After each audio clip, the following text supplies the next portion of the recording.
Hello, my name is Morgan Gray, and welcome back to the Afrocentric Podcast. The richest niggas that they ever been. We don't funk with racism. We don't funk with people who don't support the LGBTQ plus community. And baby, we damn sure don't funk with anybody who don't love a beautiful black queen, baby. You see this tape? You don't let nobody act black and then go home and be white. It only takes a little bit of white brainwash to activate the coon chip in the average Negro. And a lot of white folk have demonstrated eloquently that they don't have no sense.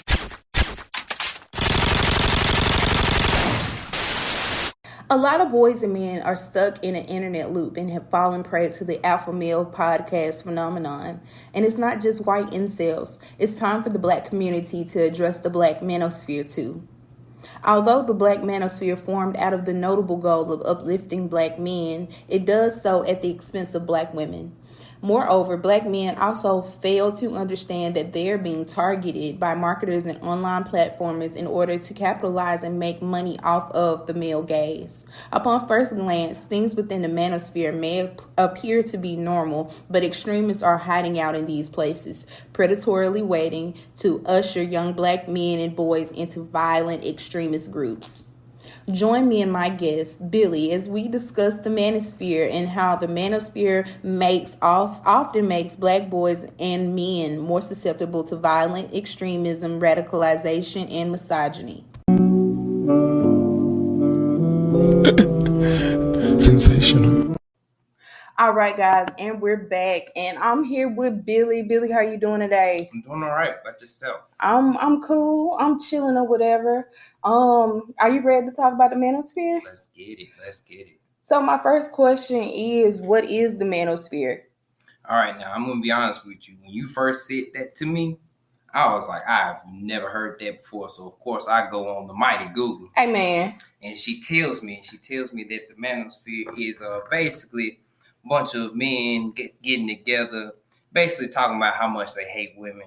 You know, according to Wikipedia, I pulled this straight. And that's a good source right there. Yeah, it got me through plenty of assignments, plenty. But anyway, back to Wikipedia. They say the manosphere is a collection of websites, blogs, and online forums promoting masculinity, misogyny, and opposition to feminism. Okay. I.e., the brass, chads, and thads, the alpha, betas, gammas, deltas, shout out to Epsilon, and the incels. So, you know, all those good folks. Okay, so that is the manosphere. Just like you said, so the manosphere is like a tricky place to navigate, I would say. Have you ever fell into the manosphere? Personally, nah. I don't identify with none of that. Are you a gamer? Yeah, you can say I am. Doesn't the gamer like correspond with the manosphere? Well, see, I'm a gamer, but I also have responsibilities because how am I going to fuel my gaming habit if I don't get up and go to work? That's a good point. So a lot of my free time is spent working rather than gaming. I love to sit around and game all day, but who won't pay the bills? That's a good point. Unless you gaming enough to be able to pay the bills. You know, and there hats off to the people who are at that level, but he's average everyday nigga. Mm-hmm. Come on now. All right. These folks still at their mama's house, don't have a car, don't have an apartment, barely got a job, working minimum wage. You gotta want better for yourself. And outside of me gaming, I got something else that I can fall back on. I do more than just game, you feel me? Real. So, you know, that's just an outlet for me. Like I said, and once again, shout out to the black gamers. We love you nerdy ass niggas sitting down, staying out of trouble. Hey, Amen. for sure, because best believe I am one of y'all. Yes. Best believe. Yes, we love the anime believing brothers. So the manosphere has a set of core beliefs, and the manosphere is connected to an online misogynistic community, like you said before, who believes that manhood and masculinity is under attack. And they believe that feminism is wrong, bad, or unfair. And these ideas stem from the context found online from dating coaches, podcast bros, and the anime and gaming communities, right? So this whole idea that manhood is under attack. I know you heard this shit before. Where does it come from?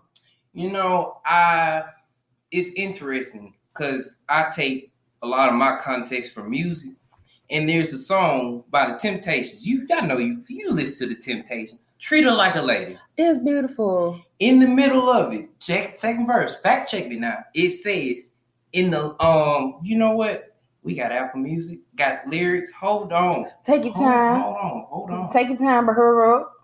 I got you. You know what? It because I was just listening to it not too long ago. That's my jam. We gonna hold on. Yep. He says, where is it? In this land of liberation, it's so easy to forget that it's so nice to have a man around to lend a helping hand. You can bet. So expound on it. So basically what he's saying is that it's great that women are having this moment to where they can better themselves. They can be like men. They can get in the workforce, get equal pay, all the benefits, everything that comes along with being in the workforce as a woman. But as all things that come with good messages, it always tends to radicalize at some point. So, you have this, woman power, we all must stick together, sisterhood.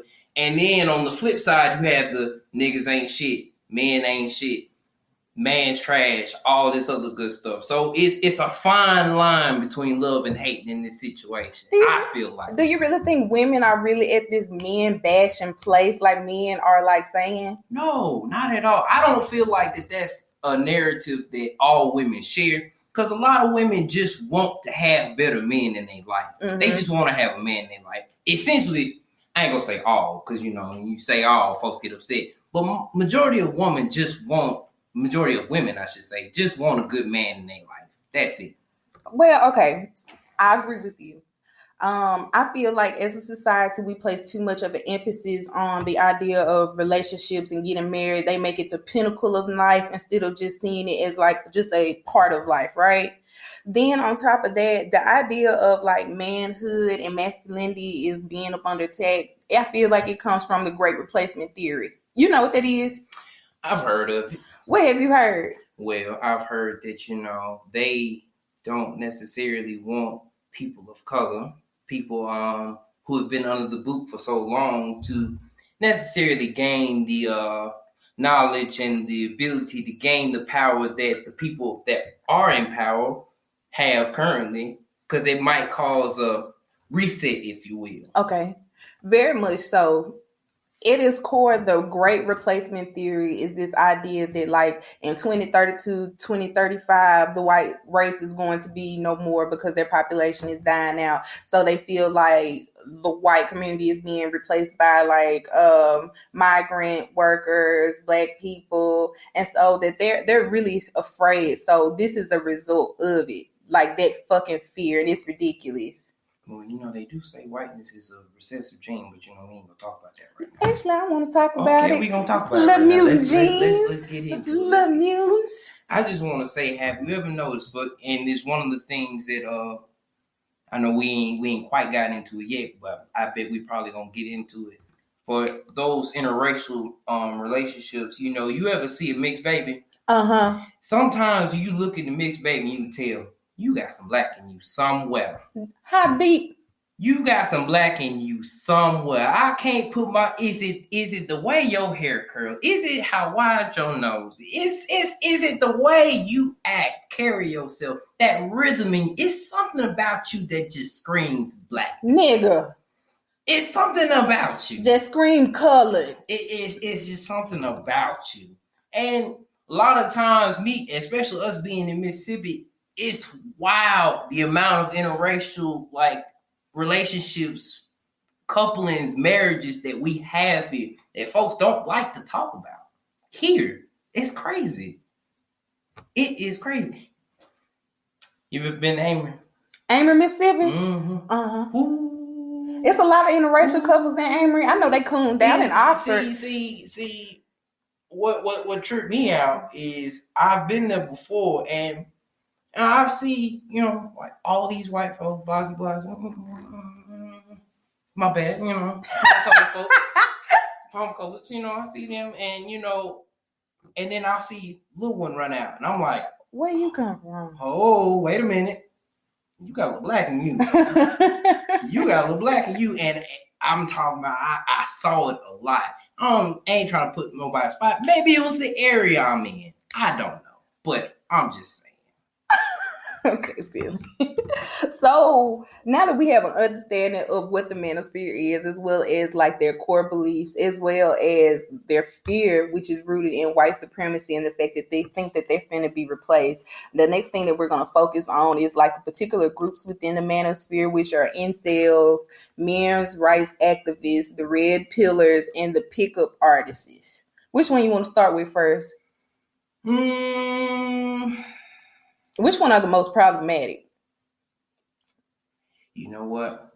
Me personally, I feel like it's incels. I think the incels are the most problematic too. Incels. So like they got this abbreviation. I think it's called SMART. It stands for the fact that they're not in school, they're not making no money, they not doing nothing. They just sitting at home, just riding away, and they still live with their parents. They are a majority like white, I feel like, but there are black incels, but they like the niggas that'll never get touched. They the niggas that'll never receive a DM. They the niggas that never had a date to prom. They the ones that dick smell like Cheetos. That's them. Yeah, I mean, hey, my thing is, I guess you could have considered me an incel at one point in my life. You know, we're all young. And at one point in time, I was the nerd. I was the one who smelled weird. I was the one who wasn't getting out. I mean, granted, my grades were amazing. You know, I had my extracurricular activities, but as far as navigating, especially you brought up the difference between black and white, as far as incels, me being a black incel, I never really just had a chance to be a part of the culture, if that makes sense. Yes, and the black incels would be the ones that the black women didn't accept and the black guys excluded from everything. Did you feel like you hated women when you were in that phase? No, but I can definitely see where that rhetoric would stick. I think because if I didn't know any better, like I've been around women who generally jail with me. I've seen it. So if I didn't have that balance, maybe I could have been on the side where all women ain't shit. You know, they coming, they trying to take over everything. I could have that stance, but I've had people to kind of balance it out. That's good. That's always good. Now, out of the group of incels, men's rights activists, red pillars, and pickup artists, which group do you think is the dumbest? Personally, I say the men's activists. I was thinking that too. It's between them and the red pillars. Now, elaborate for me. What's the red pillars for the folks who don't know? For the niggas in the back that do not know, like myself. So, like, this based off of like the Matrix, right? So you have the blue pill and the red pill, and if you take the red pill, then you're woke. You're broken free from the Matrix. So okay. See, I had a different name for that in my head. What is your name for it? The woke crowd. No, okay. So like, there's a big phenomenon going on with like spirituality, like becoming a cult. So that is like a large influx of it. The red pillars, they feel like it's kind of like Sneeko. I feel like Sneeko would be considered a red pillar. He's like, you guys are not woke. You guys don't know what's going on. Da da da da da. That's a red pillar. And it's not based on anything that's factual. And another thing with this entire group is the fact that their logic isn't based upon like fallacy. Their logic is based off of it's based off of the straw man fallacy. So they like pick apart arguments. It's really hard to be able to like hold a genuine conversation where you feel like they're listening to you. Right.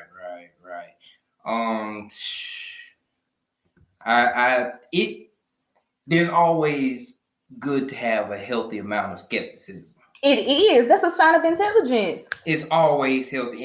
And sometimes you have to listen to what people are saying and then decide for yourself, is this really something I want to invest my energy into? Don't take everything with a grain of salt. Please take it with a grain of salt. Oh, well, I love that for the babies. Yeah, that's about it for the intro. Yes, I could do a longer video breaking down the pipeline, and I think that's what I'm going to do. Because in the last 2 months, so many people have asked me, how do I raise a boy that won't go do this? The answer is you have to keep them away from this kind of content. Let's take a ride. The Manosphere is a connection of online misogynist communities who believe that manhood is under attack and in something called hypergamy. They pitch these bad ideas as dating coaches and in anime and gaming communities. They start off slow. Harmless content to gauge interest. Then a harmless piece of dating advice like how to tell if she's interested. Then maybe how to get a girl to do something. Then we make a joke with a bad internet trend or a meme. And then when they're criticized or rejected, there it is. Oh, look, there's our friend Aggression. Well, the feminists are mad at me. This feminism and this woke culture is why you're alone. And we all just need to wake up. It's okay to be masculine. Whoa, how'd that get in there? It's harmless until it's not. Leave us with the niggas missing. Mm-hmm. So the next question reads, what are the defining differences surrounding the ideologies and core beliefs that separate the manosphere from the Black manosphere? Well, I think the manosphere in general just focus on men and the rights that they have, or the rights that they feel like they should have, and the things that they feel like that they're disadvantaged about. But hold on, let me stop you right there. What rights do they feel like they have, and what rights do they feel like they're lacking in? This is like specifically like the men's rights activists. Well, I guess they feel like they don't have, like, for example, I don't know if that's a little bad, but I wouldn't say rights in a way. I would say more so like privilege or access. Yes, access. Access to what? They I guess they won't. They won't take some pussy. Take some pussy. Have the same kind of the same kind of woman magic that women have. You know what I mean? Like, no, I don't. You don't. Okay, so so any man can tell you it's just something about a woman. It's something about a woman. You can't replace that. And this is me speaking as a man. Like, my bros are cool. I kick with them all day, every day. We can chill. We can do this, that, and the third. But leave from them, I won't come home to my girl. Spend time with her. It's gonna be days that I'm gonna be with her, chilling. Boys hit me up. Hey man, you want to do such? And you know what? I'd rather just invest that energy with the woman. Feminine energy, the female man needs that. Well, why you think niggas get so mad, or they will call you gay, or like a Russell Wilson, they'll call you a simp if you decide to spend time with your girl or you treasure your woman? A lot of times I feel like either they not getting that kind of energy, that bond, the same kind of bond that you might have with your woman or your girlfriend, whatever you want to call an old lady, etc. They might not have that bond, same bond with women, that same emotional connection. For me, it's giving, I like women for sex, but I'm sexually attracted to women, but I'm not emotionally attracted to women because I'm emotionally attracted to my homeboys. I cherish my homeboys' opinion over anyone else's. If I spend too much time with my friends, what my niggas think, it's giving, I might be gay.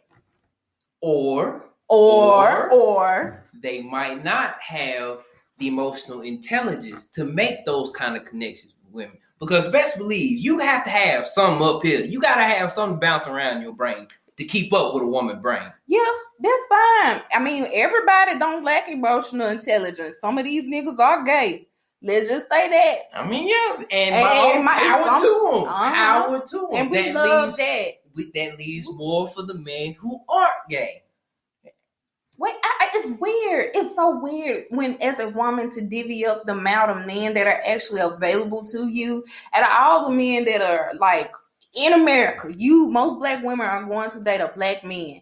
Then you have to cut that in half by men who prefer to date other men and men who decide to date women. Then you got to cut that population like into a third because of all the men who are in jail. Then you have to cut it into another third because of the exodus of black men who are dating outside of their race, that are like literally leaving the country, talking shit. That is what the problem is.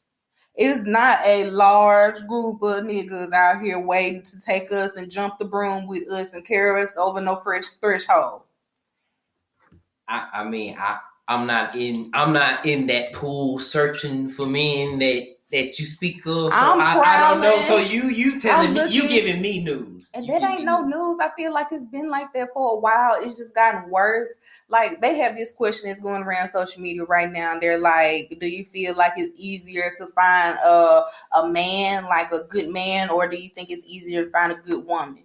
And men are always going to push, these women are hoes, these women are hoes. But I feel like it's harder to find a good man that ain't tricking, that ain't thotting and bopping, who's respectable. Because a lot of these men have low self-esteem, like really, really bad. True. To also add to that, some men use that tricking, hoeing, all the other stuff. They use it as a means to survive. Yes. So I was talking about this recently, and I was talking about how a lot of black men use sex and you as a way to escape from reality. Like, that is a coping mechanism. Same thing with drugs and alcohol or fighting. Like, they will use those as a form of escapism. Yeah, I definitely could see that. And I mean, it's like I said, is all these chemicals being released in your brain when you do have sex. Sex can be addicting, just like a drug. Even more though, like, that's still black men using black women for their bodies. And then on top of that, you'll tell a black man to go to therapy. Niggas ain't gonna go to therapy. Why? Because they fucking a therapist. And they go and see her every couple weeks or so. And he gonna get, again, an example of black man taking advantage of a black woman's body. It's not to go over and trauma dump and put all your issues on a black woman and then leave because you have no want to keep with her. I definitely agree with you when you say that black men. Let me be the first one to say it. As a black man, I support all my fellow black men. Go seek therapy, even if ain't nothing wrong. You just need somebody to talk to that's not gonna judge you. That ain't your mama. Real big one on that. Ain't your mama. Ain't your dad either. They are paid to listen to you. That's all they here for. They ain't no judgment. They just gonna take their notes, give you their professional opinion, and go about their day. Mm-hmm. That's all it is. Mm-hmm. And you might learn something. Mm-hmm. You might learn a lot more than you think. Because, for example, I even did couples counseling. I thought you was going to say I even did coke. No. No messing no bookish. No. You know what? So it's when I get into my for real relationship, I definitely want to do couples counseling. I recommend prior to like a problem being instituted, prior to like at the very beginning of my relationship to like help build upon it. I recommend. One of the things that I noticed when I took it, not only was it helping out my relationship that I was having, it also taught me things about myself. What did you learn? First of all, I learned how to be a better communicator. I statements. Very powerful. I feel like this. I think this. I want to do this. Just that statement alone gets you more traction than any other little passive aggressive. Well, maybe we should. I think we should. Mm-hmm. I want to do. Mm-hmm. I feel like gives you a sense of empowerment. That's cute. I'm glad you learned that. Oh yeah. She put me on. Little tip. Did your counselor look like you? Was she black? Yes, she was. Old black lady. Remind me of one of my aunties. Yeah, that's so sweet. Shout out to Miss Julia Brown.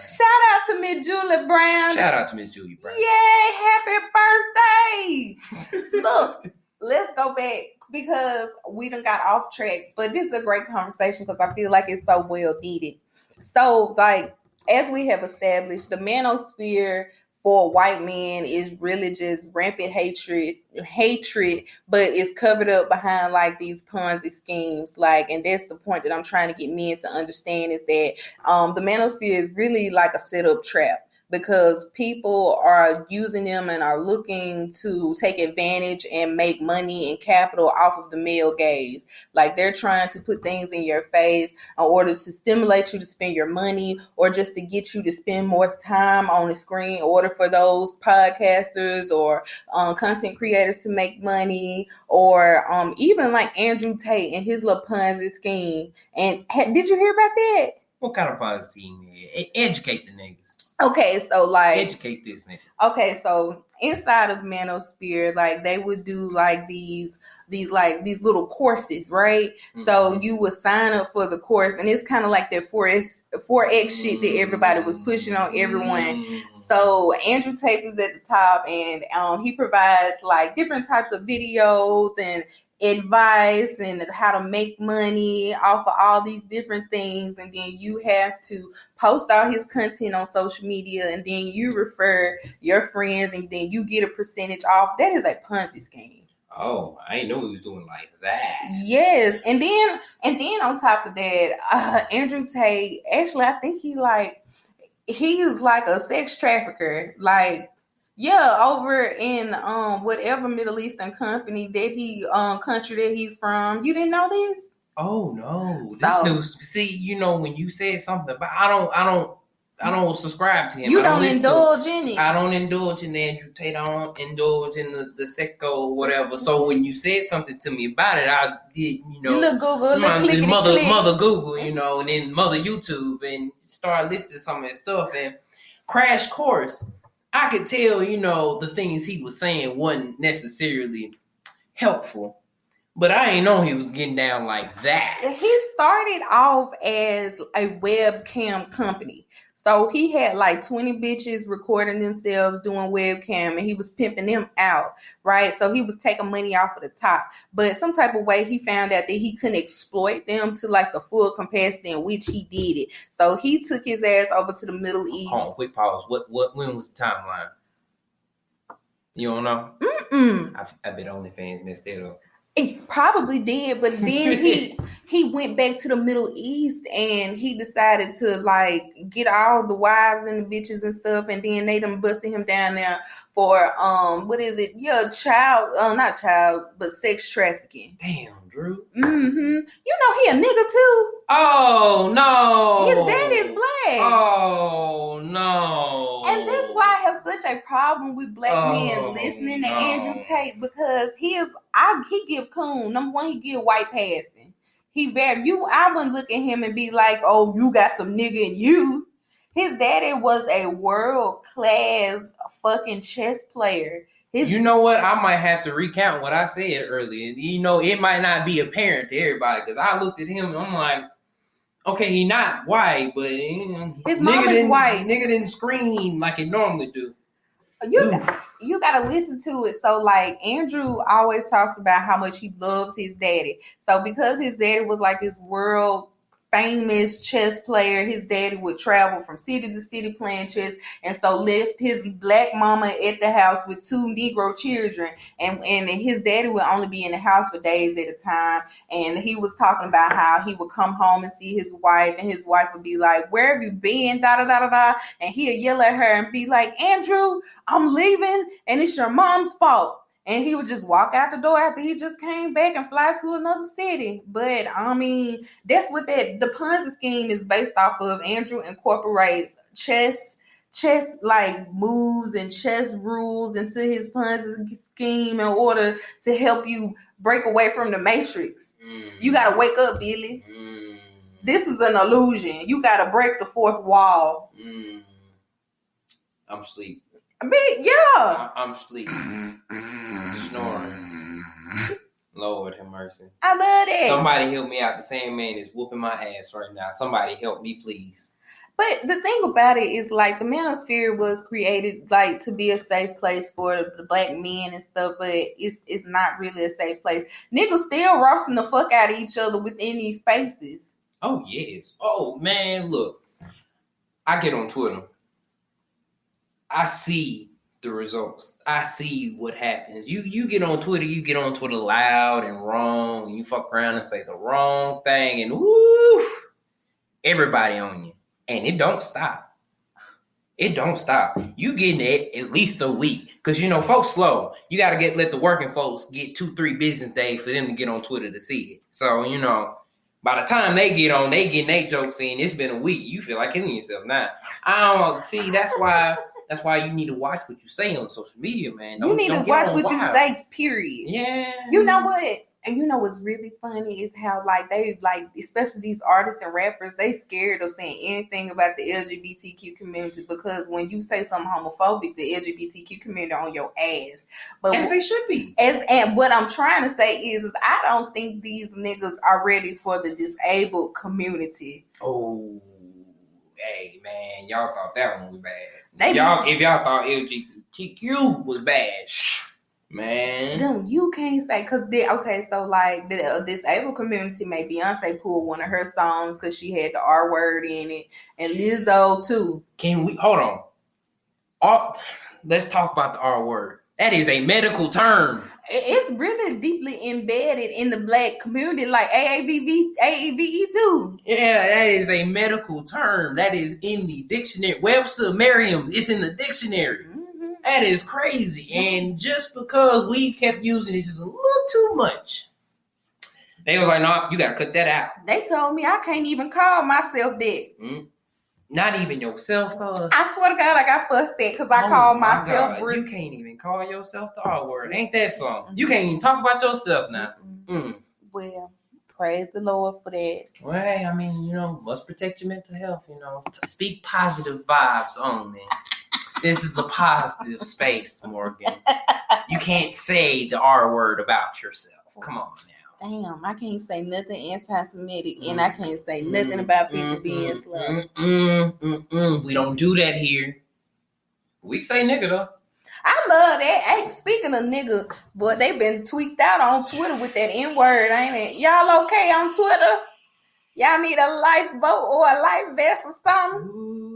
They said, you know what's crazy is how the N-word went up to over 500% on Twitter over a matter of days. And it makes me wonder, what percentage did the F-word grow over to on Twitter? Because ain't no way they just doing N-bombing and ain't nobody dropping an F-bomb.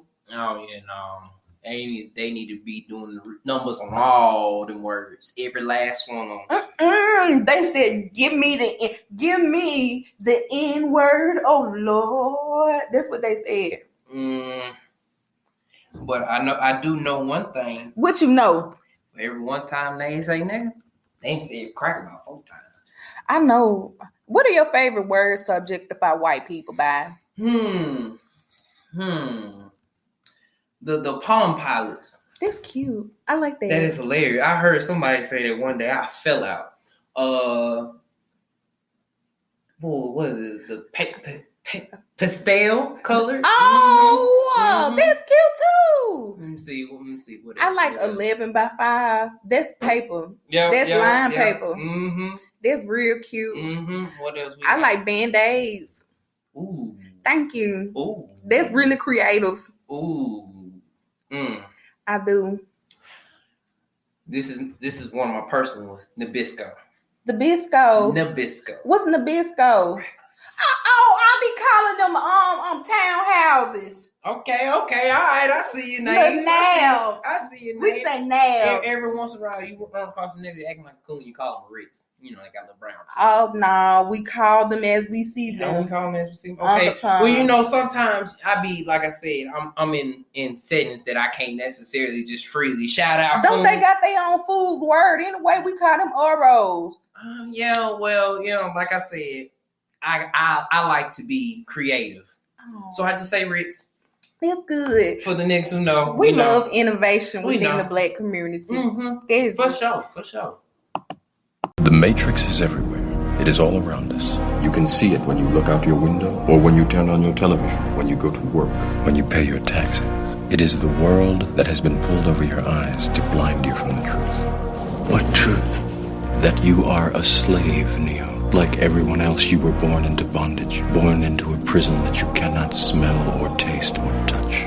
This is your last chance. After this, there is no turning back. You take the blue pill. The story ends. You wake up in your bed and believe whatever you want to believe. You take the red pill. You stay in Wonderland. and I show you how deep the rabbit hole goes. Remember, all I'm offering is the truth, nothing more.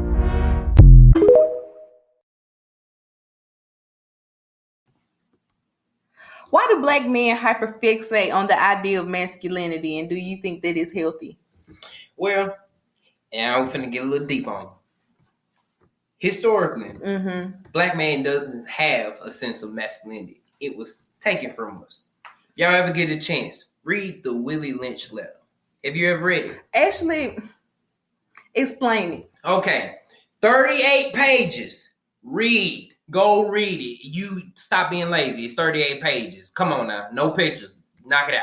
But basically, white man, Willie Lynch. Matter of fact, little historical context, we got lynching from his last name. But this white man, British white man from the Indies, you might have to fact check me on that, but he came over, sat on a riverbank in Virginia, gave a speech to the plantation owners and said, look, this is what we gonna do. This right here is what we gonna do to make a slave. Percentage of hoes. This right here is what we need to do. If we gonna make slaves, if we gonna capitalize on this shit, we gonna do it right, and we gonna do this right here. Because if it ain't white, it ain't right. Right. So what it goes into, and like I said, 38 pages. Read it for yourself. I'm paraphrasing, but basically he's saying, "Look, man, the niggas are too free. We don't have to tone that down tonight. So what you do, just like you take a horse." You break the buck. Or a bull, I should say. You break the buck, make them docile. Well, you can't do black man like you do horse. Human, animal. So you do them a little different. You could treat an animal nice and get them to eat out your hand. Can't do that. A human with a brain can think for themselves. So you gotta break them. How do you break them? Well, he describes in the book. He said you take the biggest nigga out there, tar feather him, strap him to a horse, pull him apart, kill him, take him out. You find the next highest one, you beat his ass to death and leave him for the rest of them to see and say, we just took your two top dudes. What y'all gonna do? Nothing. And for the rest of the niggas who ain't bout it and ain't got no fight in them, I don't want that. And he gonna do that. He gonna do that to me. I don't want that. I'm stay over here, my business. I don't want none of that. So it's systematic. The lack of masculinity that was taken away within the black male community. It started from slavery. Yes. So over the years, we've had instances where we've tried to get our masculinity back. Like I told you earlier, the reset. Mine gonna always go back to what it knows is right. And it's been moments to where different points in black history where we've tried to come back on top. We've tried to be the head of the household. We tried to be men in our society. We tried to be the man. Well, let me say this, because all that is great, but it's kind of based off of, what's the word that I'm looking for? Because I've been saying it all freaking week. The patriarchy. All of it is being the head of the household, having the most power in the household is all based upon the patriarchy, and the patriarchy is rooted in white supremacy. So before we came to America, Africans, period, as well as Native Americans, were matriarchal societies. They treasured women, and women played equal roles, if not more important roles, as leaders or heads over militaries, etc., etc. So when they came to America, the hierarchy flipped, and black men tried to assimilate into the role of what the master played. And instead of trying to burn down the master's house, they're trying to rebuild the master's house with the master's tools. I can see where you would say that. I think it's more so a spiritual thing for those of y'all who read the Bible, who pay attention to any of the stuff that's in there. I ain't saying I'm the model Bible reader or anything like that, but it also speaks of the arrangement of the household, how man is the head, all of God's blessings flow through him. So essentially, if we are God's people and we gonna follow that model, then that's the reason why we're trying to go back to that. Doesn't mean that the woman doesn't play a significant role. She was Adam's rib. Woman was Adam's rib. Woman was Adam rib. Important part. Rib protect your heart, your lungs, all that good stuff in your chest. You don't want nobody punching your rib. Can't take too many of them. No. So obviously we had that matriarchal kind of balance within our society, but we fell off from that. Yeah. And maybe the whole patriarchal thing in America has infiltrated our society. But I feel like outside of the guys who are trying to follow that narrative, there are a handful of guys who want to take things back to the way that they were ordained to be. You get what I'm saying? Let me ask you this. Why do you think the black male's masculinity is so fragile? There are so many things, there are so many rules and restrictions on what black men can and cannot do that is considered masculine or considered to be heterosexual, that if you step outside those bounds, niggas will call you gay. You can't even eat a glizzy, a chili cheese cone from Sonic. Niggas is scared to wash the inside of their ass because they think it's gay. You know, I think what it is just a lack of identity in this whole. One of the things that I've noticed, me being a man, don't nobody know what it is to be a man. Nobody knows 100%. That's everybody, because no one knows how to live. No one knows what it means to be a woman. No one knows. So I don't understand why black men put each other in such strong boundaries. I feel like women have a better idea of what it takes to be a woman than for a black woman. Because you can't say that. I'm going to take it even deeper. I know black women know what it takes to be a black woman than for a black man to know what it takes to be a black man. We still trying to figure it out. Y'all got it down pat. I'm going to say because black girl magic, let me tell you, ain't nothing like it. Ain't nothing like it. Boy, I'm telling you, ain't nothing like it. I will say this. White men, they get to be more fluid in their masculinity than black men do. I feel like this based upon Greek mythology all the way back to the Romans and the Greeks, because, you know, they got to mate with the animals and the children and the other men and stuff, and that's passed down legacy. White men get to explore their sexuality openly, and white women, they ain't gonna pay it no mind. It's just a phase, honey. It's just a phase, Brad. So, like, we don't give black men the opportunity to be feminine, to cry, to express their creativity, their emotions, their femininity, none of it. And I think what really needs to happen is that black men, we need to figure out as a collective, what exactly does it take to be a man? And we need to all agree upon it. Because I'm going to be honest with you. Some of that stuff that they talk about is dumb. Well, don't you have to just be born a man in order to be a man, or transition into a man in order to be a man? Oh, no. I feel like if you got the genitalia, you should just be a man. No, it is not that simple. If it was really that simple, y'all would have more men. I'd be a man. If it was really that simple, you could go get your surgery and, bada bing, bada boom, man. But journey to manhood is a personal one. Everybody got to take their own journey to manhood. Just because you have the equipment don't mean you equipped. Come on, somebody. I'm just saying. For example, me personally, I remember growing up trying to find my own identity. We talk about the Black Manosphere and all this other stuff and different identities.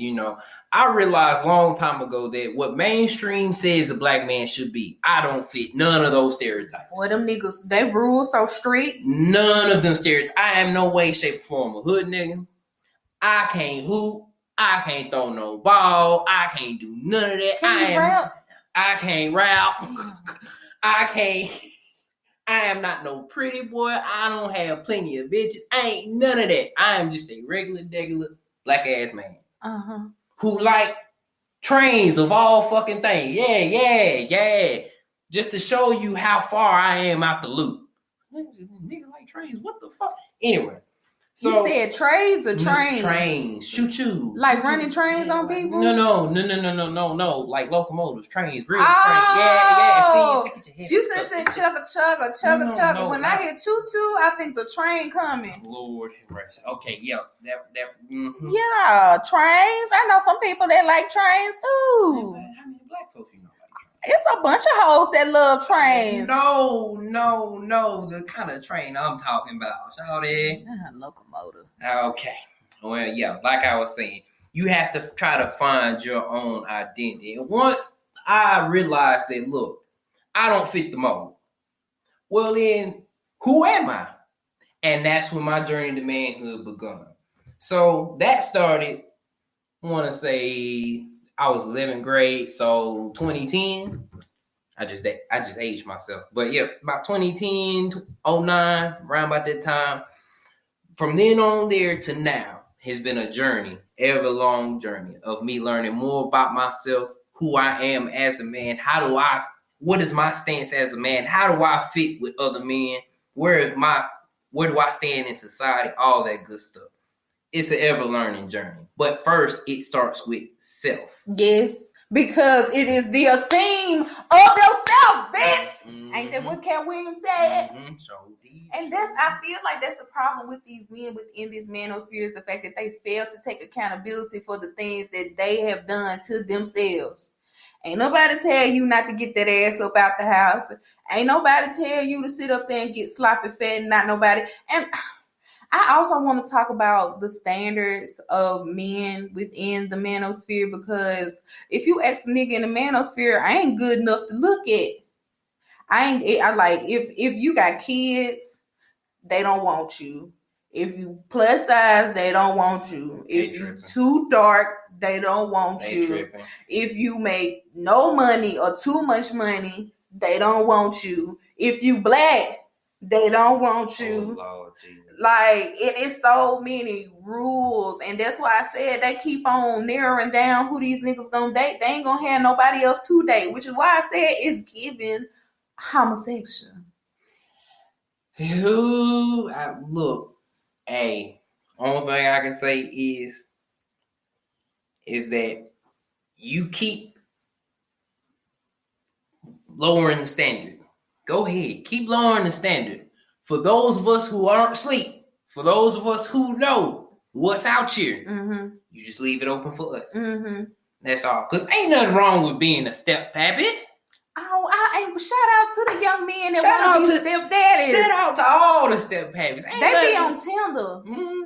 Ain't nothing wrong with dating a plus size woman. Ain't nothing wrong with dating a dark skinned woman. Ain't nothing wrong with none of that. If you like it, I love it. Swell. But to sit here and say, we not gonna do this, this is what we want, and fuck how they feel. Ooh, a little too strong, my guy. I need you to tone it down a little bit. State your preference. Go on about your business. I'm gonna leave it alone. Don't do it. Why do you believe that social sites like YouTube, Twitter, and TikTok are removing podcasters like Andrew Tate and Sneeko from their platforms? Well, see, the thing is about them fellas, just by some of that stuff that you told me and for what I saw on them, a lot of the things they said was out of pocket, but it's bringing their platform money. They ain't take it down for that. It's certain other messages that was thrown in the mix, just like you were saying earlier, all that woke shit that Andrew Tate was talking, and all that you need to wake up from that Seco dude or whatever his name is, all that little good stuff. Yeah, you can say we hate women, all this other stuff, whatever you want to say to generate the revenue, but when you start messing with my money, I want to shut you up. Have you ever been a Kevin Samuels fan? You know what? What? I had a feeling this was coming. It has to come. It has to come. He down there talking to the queen.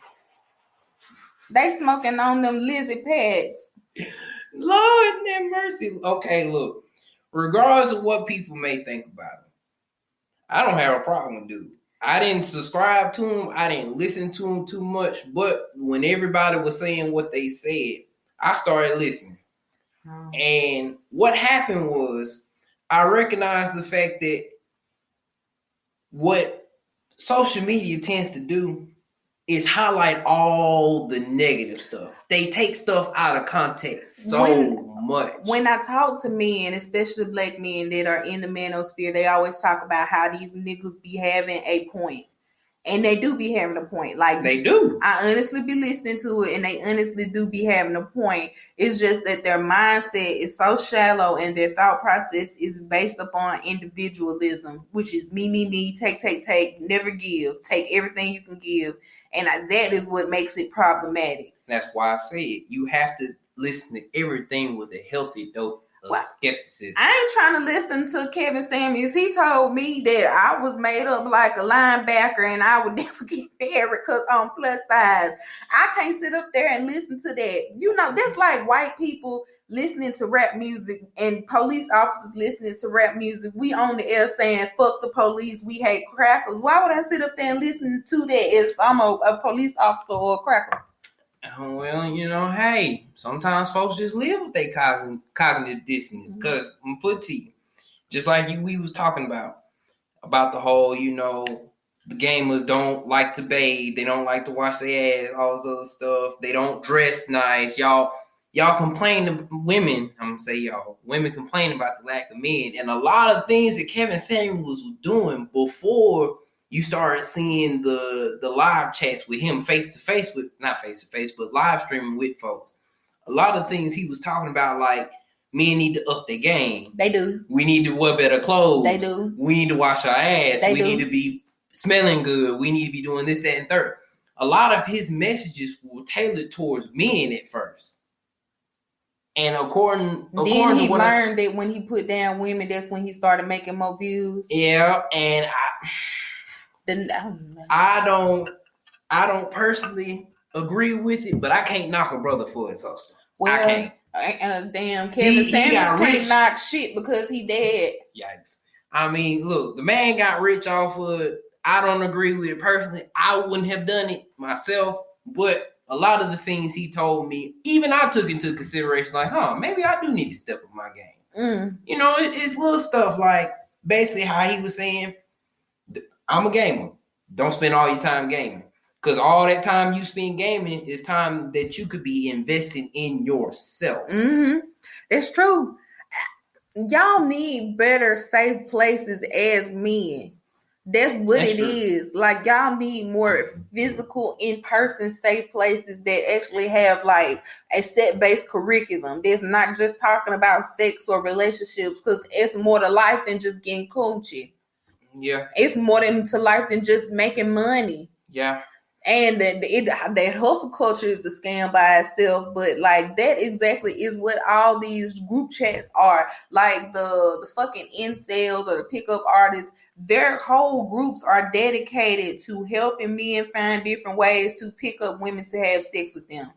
Like, that's it. That's what you dedicating all your energy to, your mindset, your willpower, everything. And let me just put it out there for those of y'all who may be part of that group listening. It ain't as hard as you think. I swear it's not hard. Just be yourself. And they will throw it to you. Come on, just be yourself. It's not that expensive too. I will say that the bitches do be going overboard because they done got to this point where women are expecting a lot of shit from men. And being in Mississippi, you gotta expect that these niggas down here ain't got no money, not for real. But niggas also gotta understand that everybody ain't trying to steal your money, because if you in Mississippi 9 times out of 10, you broke.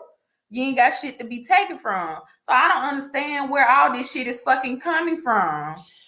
Well, you know, it goes part of, like I said earlier, you have that whole stereotypes for men. You have either you baller, drug dealer, you a athlete, you rap, you doing, either way, you making some kind of money.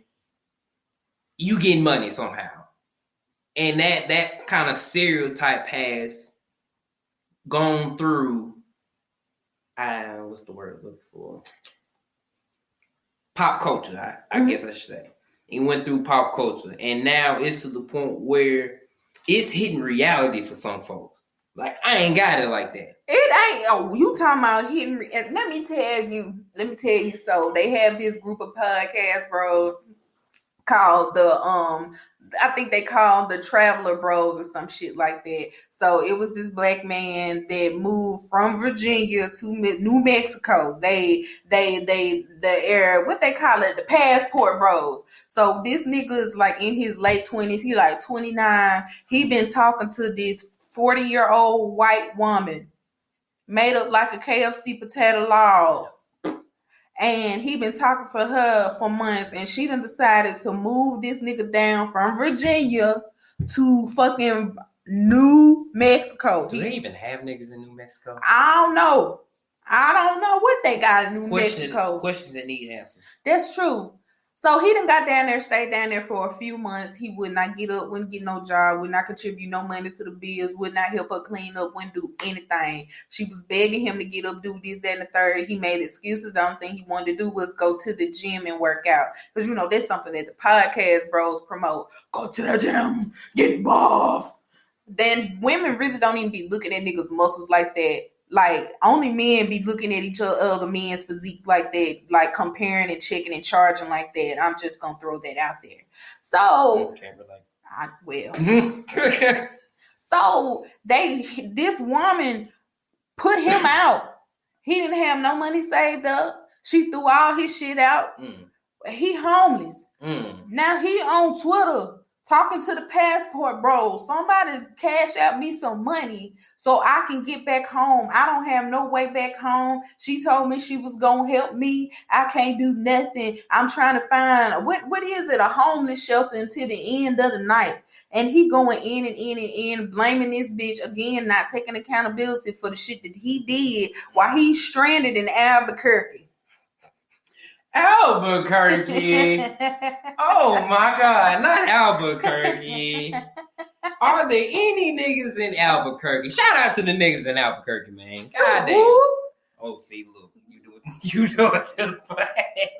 But like, that's what the podcast bros do. That's what they do. They'll get up there and they. Hold on, I got no. Did he ever get back home? Is he still? I think this nigga's still like in Albuquerque. Lord have mercy. Okay, continue. I just want to know. But that is what they do. Or another example, I saw another video, and that is like one of the final questions. So let me end this part and actually. So a few weeks ago, I shared this tweet by Sammy Simon, which says, I think we should also talk about how the black church is basically a normalized version of the Alpha Male podcast. I want you to check out these two videos and pay attention to the similarities. This one is from a Dude Bro Alpha Male podcast. She says, I got a good job. I make very, very good money. And she says, the only thing I need now is a man. It's like, yo, it's like, who wants you? Who wants you? You're right. Like, once you have achieved these things, you have unfortunately disqualified yourself. Ooh. And this one from one of the most influential pastors in the black church, T.D. Jakes. I know you can buy your own car. I know you can buy your own house. But until you create a need that I can pour into, I have no place in your life. Both blame the accomplishments of women for their singleness. And both communicate that in order for women to be worthy of men, they have to make themselves smaller. They have to create a need for him to pour into, if you will. I think this is a great case study for how context influences biblical interpretation. Biblical scholar Dr. Mitzi Smith put it this way: the impact of our contemporary context, like the air in the room, is inescapable, meaning that it's impossible for a person to interpret the Bible without their context influencing that interpretation, which begs the question, what is our contemporary context? The same patriarchy being theologically rationalized at church is also the same patriarchy being discussed by so-called alpha males, and both are influenced and informed by white supremacy culture's brand of patriarchy. In the words of Levert the Baseman, same script, different cast. Have you ever seen an example of how the Black Manosphere has negatively influenced a person's life? Or moreover, an example of how men take advice from the Black Manosphere and it has negatively affected them? Okay, so like I said, like I've been saying, I personally don't know nobody involved in the manosphere. I'm not involved in the manosphere. But a lot of the things, the rhetoric that they echo, I see it in examples in my life. I don't deal with it directly, but I'm in the splash zone. Well, let me ask you about this. How do you feel, or how do you think that most black men feel about flying girls out, and what's the protocol behind it? Oh man, I fly that broad out. She gonna have to give me some pussy, man. Man, if she flying out, she gonna find her own way back home. That's how the fuck I feel. I mean, I don't. My thing is, don't spend no money on a broad and expect to get the pussy. If you spend money on her, just expect to take the loss. I don't even feel like it should even be looked at like that. I feel like the problem with dating is the fact that it's like looked at through currency now. You gotta pay to play, or you gotta pay that pussy in order to get what you want. Well, see, me personally, I thought you was talking about hookup culture. Now, that is hookup culture. If you find out your girlfriend, you can't get mad if she don't want to give you none out of that. That's another conversation y'all need to have. But you can't just expect it. I mean, that's your girlfriend. She allowed to say no. But like, if this is a hookup, no, I'm not finna spend money for you to come all the way out here. I just think it's fucking foul. Like, I think it's so fucking foul that these men will fly women across state lines, and if you don't give him no coochie that belong to you, you stranded. That's why I said, if you may not want to say it's a loss, but since men like to hold money so near and dear to them, for the niggas who do that, if your money's that valuable and you done just spend it on a woman and you ain't getting what you really want, just cut it as a loss. You'll get the money back. You can get the money back. You ain't gonna get your dignity back by flipping out on her, leaving shorty behind. That's just childish. It's weak. I saw another video of this black woman. This black man asked her out on a date. Got there, he forgot his card at home. She had to pick him up to take him on the ride to the date. And then after he forgot his wallet at home, she told him to walk home.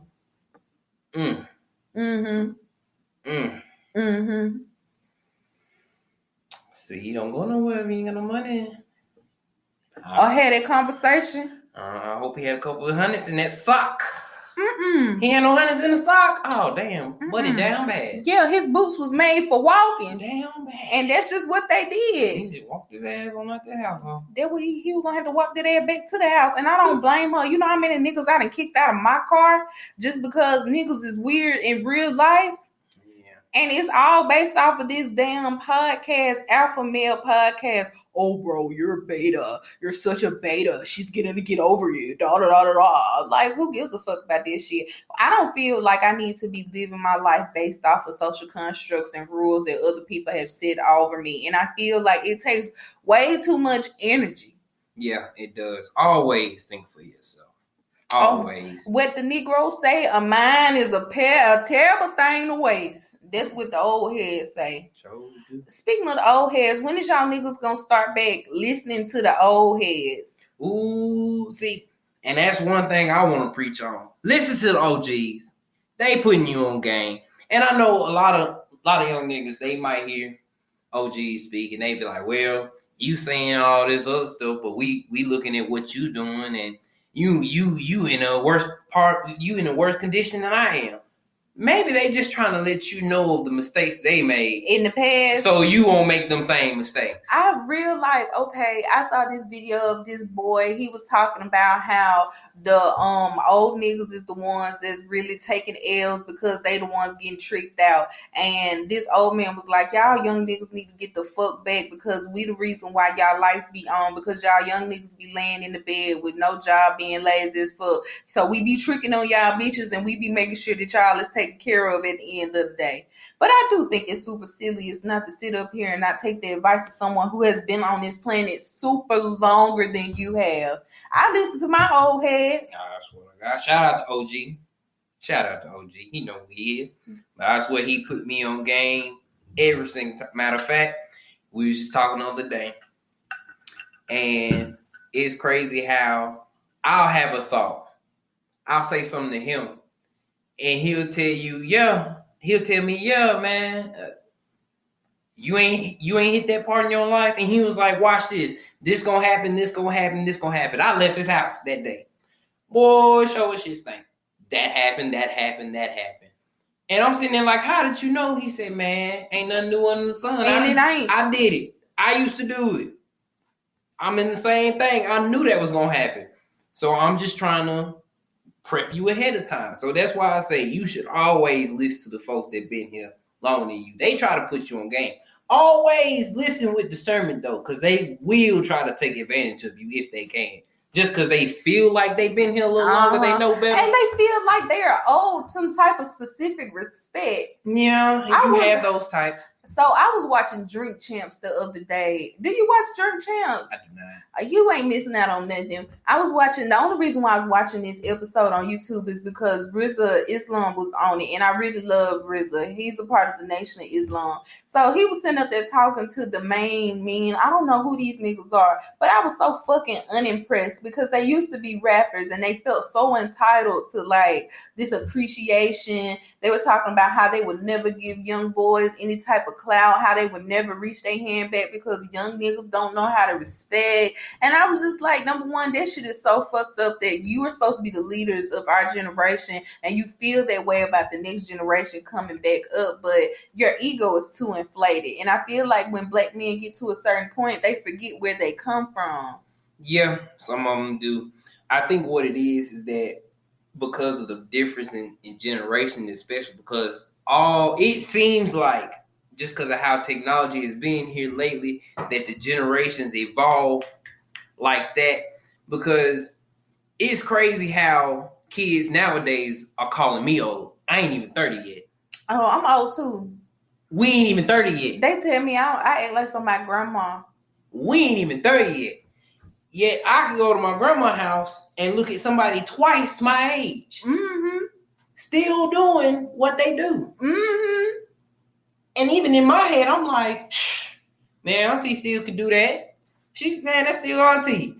And then turn around and look at my grandma, who about 30 years older than her, still alive, still kicking, doing what she do. Okay, now that's old, but well, that's ageism. And that's something I really hate. And I feel like ageism affects women way more than they do men. But they will call a bitch old in a heartbeat. Well, men don't live that long. That is also we don't have a high life expectancy, so you can't really call too many old men old because really a lot of them around. You feel me? Now, don't you think that is ironic how it always be the niggas that tell women you gonna die old and alone, and 9 times out of 10 it's the niggas that's dying old and alone. I don't know better. Well, the article said that it's a rise of lonely black men, lonely single men. I mean, they is out there. How could they not know better? Well, they don't know how to not be lonely and they don't know how to fix their situation. I mean, like I explained to you, I was one of them, but I found the light. So how did you get unlonely? Well, first thing I was telling you, I was myself. Anybody that's truly gonna fuck with you, you gonna know. They gonna rock with you regardless. So I was myself, and I'll never forget. It was a chick that I known back in elementary school. I remember I had a little crush on her. I tried to holler at her. She was like, nah, I'm good. Shout out to the star of a pussy, the best pussy on this side of the Mississippi River. Yes, ma'am. Anyway, I tried to holler at her. And, she was like, nah, I'm good. So I left it alone. So over this time period, like I said, this is when my journey to manhood started. Mm-hmm. And I ran into her again after this journey was going on. And I remember we had a conversation and she looked at me afterwards. She was like, it's something about you. I don't know what it is. But it's something about you. You know what? You doing anything this weekend? And I didn't even know. I was so out of touch. I was like, yeah, no, I'm chilling. What's up? You want to go to the movies? Yeah. Let's go.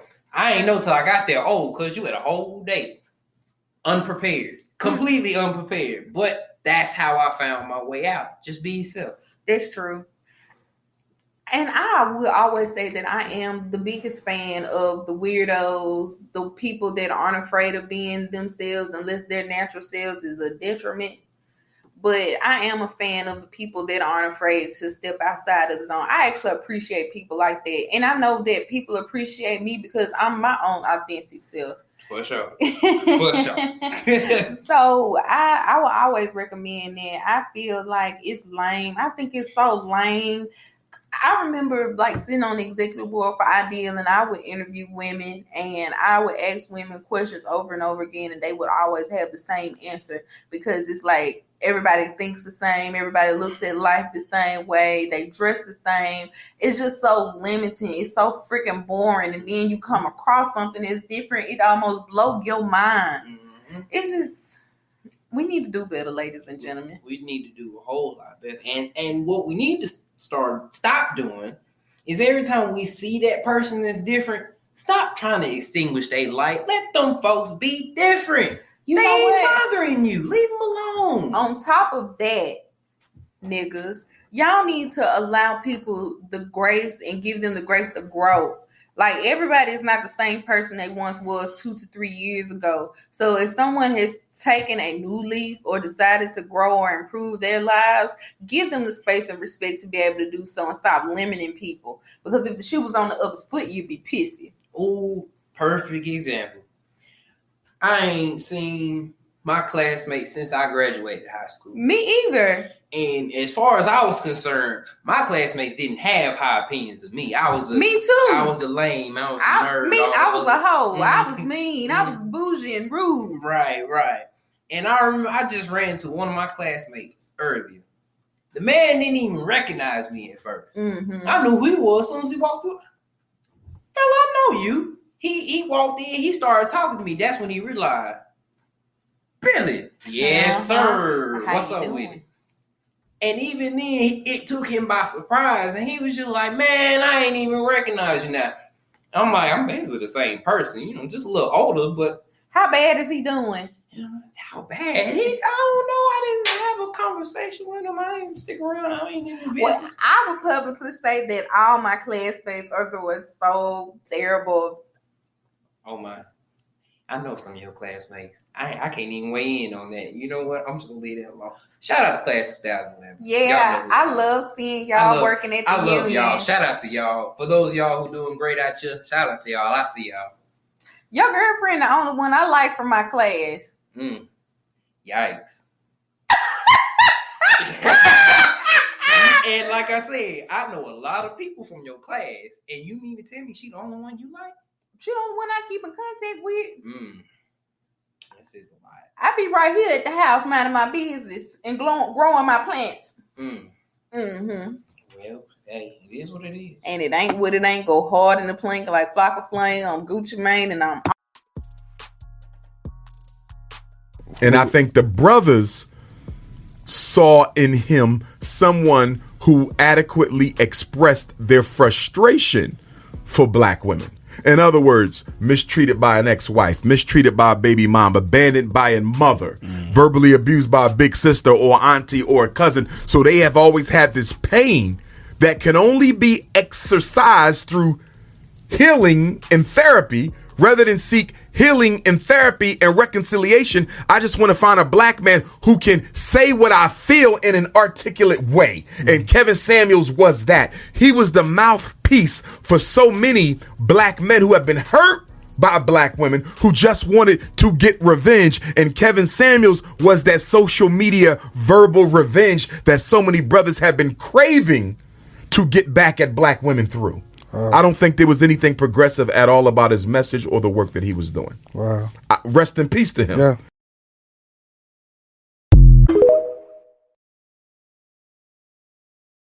So I think there's an aspect of this rise of single lonely men that a lot of us really haven't thought about.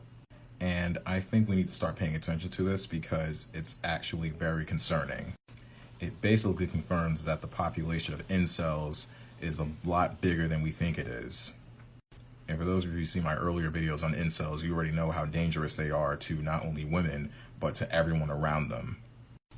Between the manosphere, red pillars, incels, and pickup artists, these guys are pretty much on a one-way train to the alt-right pipeline. And that is a reality that I think we all need to be concerned about. because we know the kind of violent extremism that the alt-right pipeline is capable of turning men into. Because while it's funny to laugh at these misogynists for being lonely, we got to remember that they also pose a legitimate threat to our safety. So everyone just be careful, watch your backs, and pay very close attention to the proceedings after this.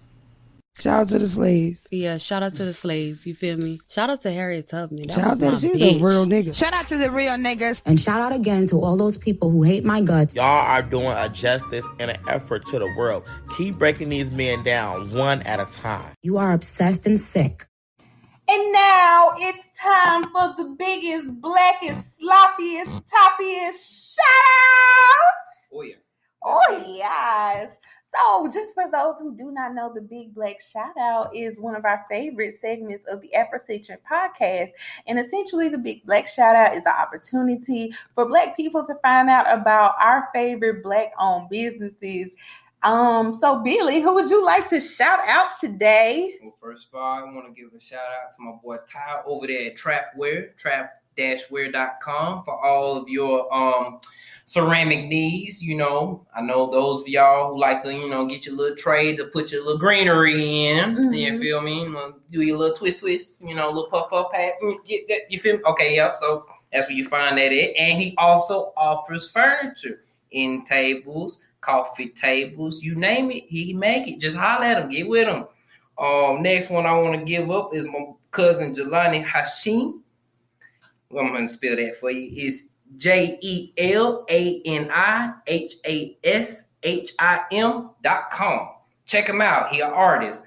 Makes a ton of children's books. You know, you got your kids. You need to be reading to your kids. Oh, and Christmas is coming up. That is such a great stocking stuffer. Yes, go ahead. Buy a book from Cuzzo. Put it in your children's stocking. Read it to them at bedtimes. Great times. You love it. A is for Afro. B is for basketball. C is for that cot climbing up the wall. Hey, turn up. I love little ABC books. Lord have mercy. But yeah.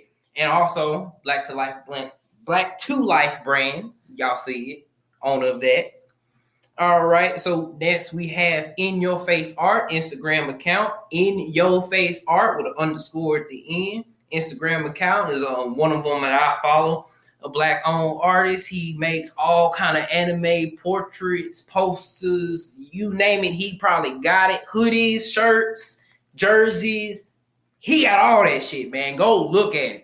I'm an anime fan, and trust me, go look at it. You'll see what I'm talking about. Oh, shout out to In Your Face. That's nice. Oh, yeah. And last but not least, I got to promote myself. I'm an artist. For those of y'all who don't know, Instagram and Twitter, stroke, STRO, 2 Ks, and an E with underscore at the end. Check me out on Instagram and Twitter. I got all your art needs. I also do commissions if you want to get your little something done for your folks. Like I said, Christmas coming up. Make a little nice stocking stuffer, you know, holler at me. I might be able to get you right. You feel me? Oh, yeah. Would you like to shout out your band, Fraternity? Shout out to Kappa Psi Epsilon chapter. Fuck y'all. What? No, we love those white people. We love y'all. We love those white people. White people. We love those white people. Love white people. I wanted to remind you guys that throughout the month of November that I will be running free ads for Black-owned businesses. That's right. So one of the first ads that I will be promoting will be for Operation I Am. Hey, what's good, y'all? It's DJ Calhoun here from 88 Recording House on the Mississippi Gulf Coast, checking in with Morgan Grant and Afrocentric Podcast.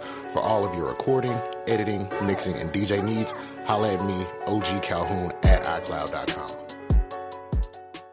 Operation I Am is a nonprofit organization that promotes suicide prevention and brings awareness by giving advice to the people that has been silenced.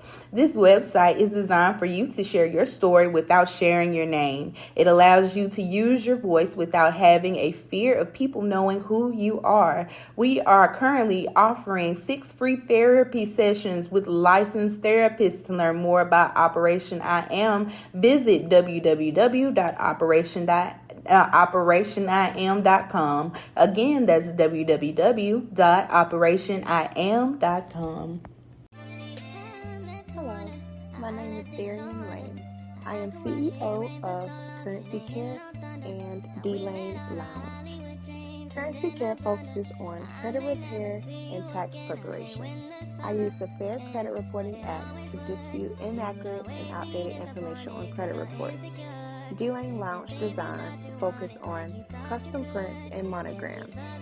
We offer business cards, thank you cards, next appointment cards, gift certificates, custom stickers, labels, t-shirts, and more. I am located out of Orange Beach, Alabama. Follow my personal Instagram and click the link in my bio. The link in my bio has the link of all of my social medias as well as my Amazon storefront. If you want to learn more about repairing your credit or filing your taxes, follow us on social media.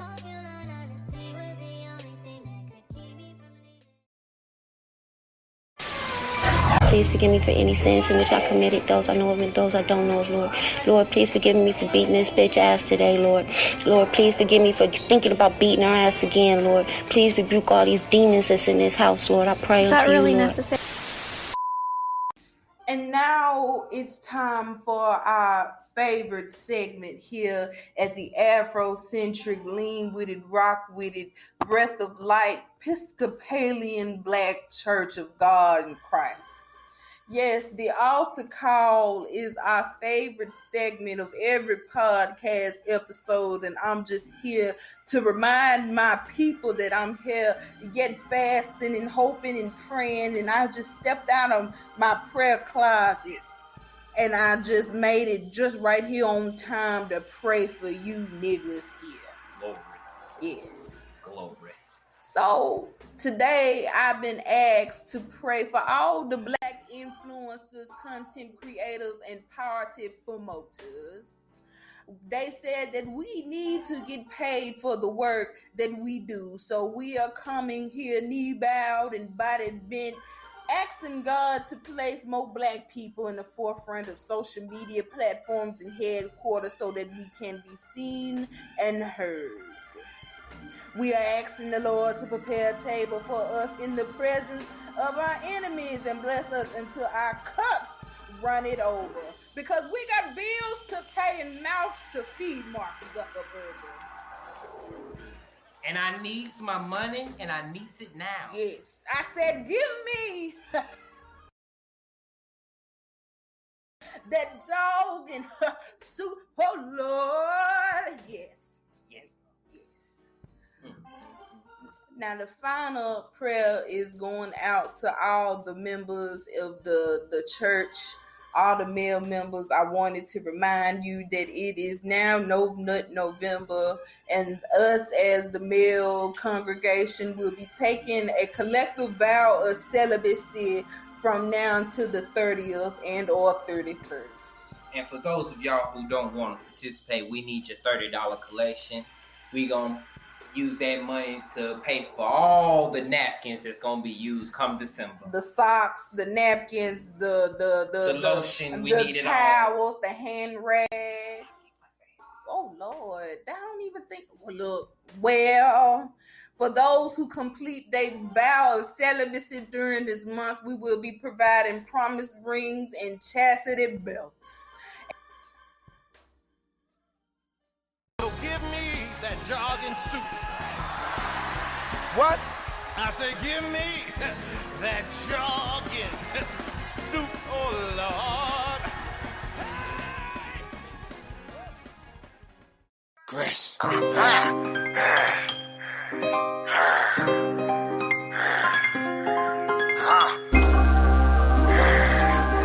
This Wizard. All this cash got me feeling aggressive. All this ice got me feeling aggressive. These drop top rolls is so aggressive. It got these hoes getting so aggressive. All this ice got me feeling aggressive. All this cash got me feeling aggressive. These drop top rolls is so aggressive. It got these hoes getting so aggressive. I'm Gucci man the legend, I don't fuck with you peasants. I'm too heavy to be petty, boy, is you ballin' or begging? Please stop calling me nigga, cause I can't spell not a second. I gives a fuck about a record, I got a criminal record. These boys so scared of big Gucci, they make subliminal records. Most of these rappers is pussy, they... Billy, I just want to thank you so much for coming up here and talking to us today. So before we close, is there anything that you wanted to tell the black community before we left? It's perfect. Shout out to all the black men named Billy. We out here. Quit saying Billy thinking it's a white man. No, you talking about some niggas. And double shout out if you name Billy after another black man. We see you. We out here. We love niggas named Billy. DJ. We love the DJs. All right. Well, again, I want to thank you all so much for choosing to be Afrocentric today. Please remember that Black Lives Matter. Listen and protect black women and children. And the only thing that you must do in this lifetime is be black and die. Remember that we're just civilized people having civilized conversation. Bye-bye now.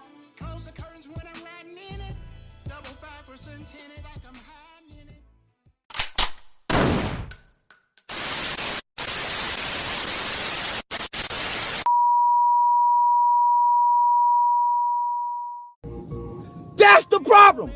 These goddamn boys is coming out these goddamn households. They ain't never had a hug before. Mamas ain't kissed them on the cheeks. These niggas were barely getting burped. You know them babies got to be burped 3 times. They ain't burping these niggas. That's why these little motherfuckers is so angry. Them little motherfuckers ain't they digestive system. They wasn't burped. You got to burp the motherfucker. That's what's wrong. I done figured it out. That's what's wrong.